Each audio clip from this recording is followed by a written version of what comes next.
Hello everybody and welcome to SteveKnows. This is the weekly update, and sadly I have been a little bit under the weather this entire week, but news waits for no man.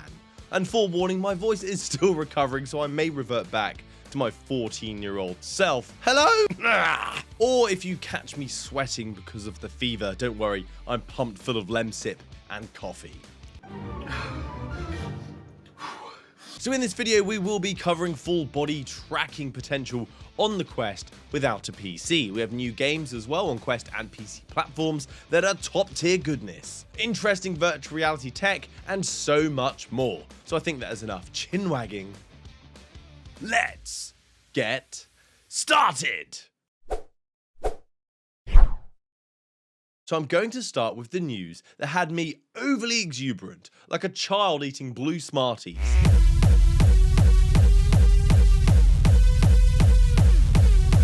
Settle down, Steve. There is possibility for native Quest full body tracking in virtual reality chat, as within the developer update documentation released on the 17th of November. It stated that OSC driven full body tracking is coming soon. And tracking is maybe a term we should change, with Meta and ByteDance being some of the leading VR enterprises. Maybe full body capture, although that's not much better, but maybe Liam Neeson would come and save me then. If you let my favorite VR YouTuber go now, that'll be the end of it. OSC trackers, which stands for Open Sound Control, is a protocol. If you're wondering why that doesn't sound very tracking-esque. These devices that use this protocol are platform agnostic and therefore supported by the Quest. So using devices like Slime VR, which are OSC trackers, you can enjoy FBT, although it will still need an intermediary to control network traffic and handle the tracking system, which can be anything like a PC, and that can be any PC because it doesn't need to run VR, it just needs to handle those processes. Or as Mystical posted, he was able to use his phone as the intermediary, running the Slime VR tracking server. And I did speak with him today, and he got this tracking system running in the background on the headset, so it can run native on the Quest headset completely, running that server in the background because it's just a runtime without using a phone or a PC, which is so good. So I'll leave a link to his channel down below in the description because I know he will be uploading a video showcasing that full body tracking off. One leg lifted for man, full body tracking for Metterkind. Now, an open alpha is active for one of the most recently anticipated titles on the Quest platform, as it brings Rainbow Six Siege-styled gameplay to the standalone platform.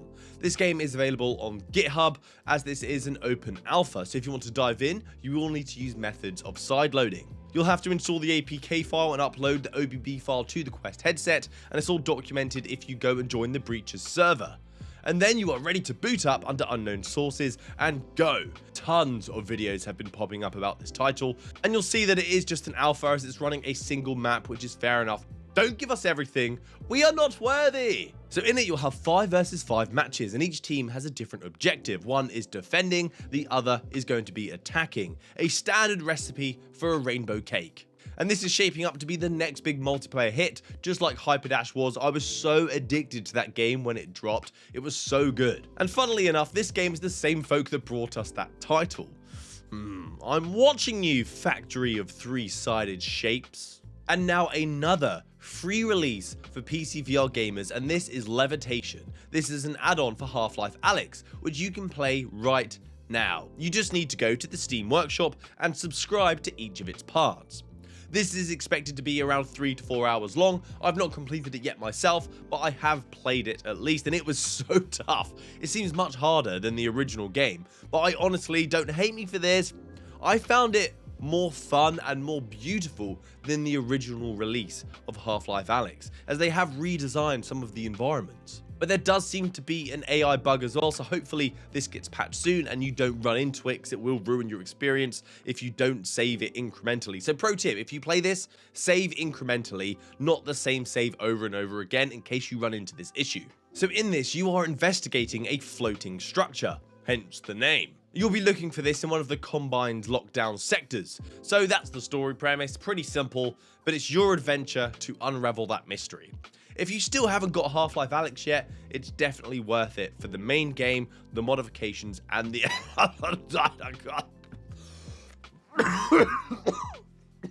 Just buy the game. As Gwen Stefani once said, no doubt.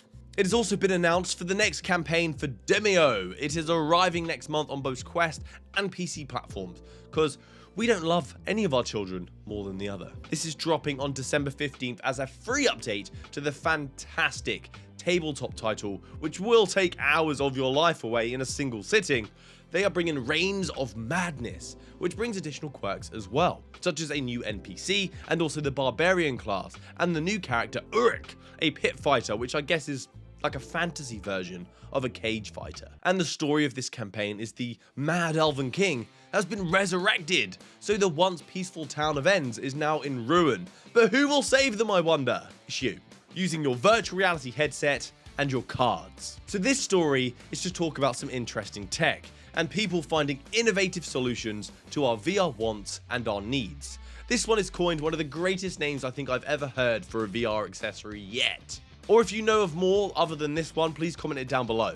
So this is the Taco VR platform, named after the fact it folds away like a taco to reduce its footprint and enabling you to put it away. It has a series of motors, sliders, pulleys and wheels to make this thing work. It also has 2 Arduinos on board and Pixie 2 cameras to monitor the positions of your feet, as when a user places it in certain positions, the motors will activate. G4 wanted to create a solution where he could use his own shoes or bare feet and have the feeling of being on the ground, having the ground beneath your feet whilst in virtual reality, as current solutions like Cyber Shoes or Catwalk require you to put something on as a special add-on to operate. It looks like this will still have some limitations though, like lifting your feet off to walk in a natural way, because it doesn't seem to work like that. So that's a little sad, but if you wanted to build your own one, they have created a GitHub where you can find all of the components and the instructions to build one yourself and keep up with the progress, which is pretty darn cool.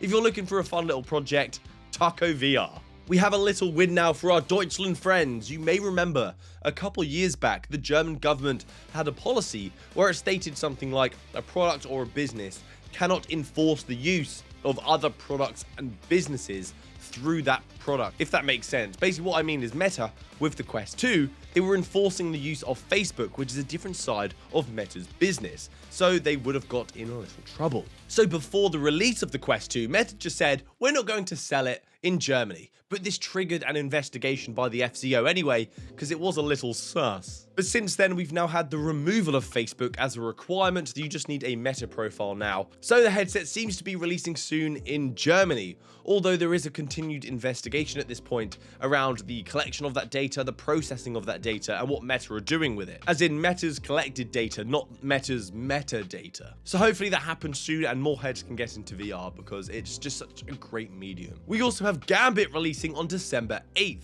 It has a release date at last. This is a cooperative experience that supports PvP and crossplay and single player options as well.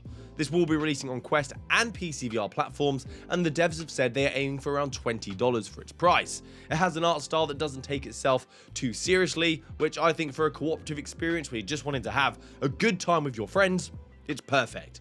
It does have a retro feel though, like an arcadey feel to it, with the way that its point system works, its enemy drops, purchase of items, the art style, and of course the music. It's also pumping in areas, so this might be a great game for you. So as I said, this is releasing on December 8th for around $20. Now, thank you to the FTC for this little nugget, as they have released documentation that has words of camouflage. The folks that brought us Iron Man VR to the Quest platform, they're also going to bring us Batman.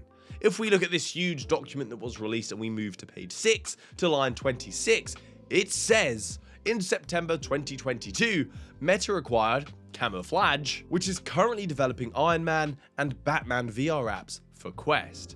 So I do expect this to be the classic OG app, the Batman application that many of us played on the original PlayStation VR. Now one close to my heart, as I am British and Sir David Attenborough is a national treasure. There is a new series on Quest TV called Conquest of the Skies. You can watch this in virtual reality in 3D 180 degrees, where we will learn about the evolution of flying. I remember the insects one that was released. That was super creepy to watch in VR. It was just, oh, get away. David Atten what, bruh? So that's it from me today, guys. Thank you so much for watching to the end of the video, getting caught up on the latest and greatest in the virtual reality space and putting up with Sick Steve. Please consider subscribing and joining me next time, as I've now got the 4090 rig and I will be checking out some intense VR experiences. And if you have any questions, link them down below in the description. No, in the comment section. So have a great week. Happy gaming, guys. Good day. I'm done.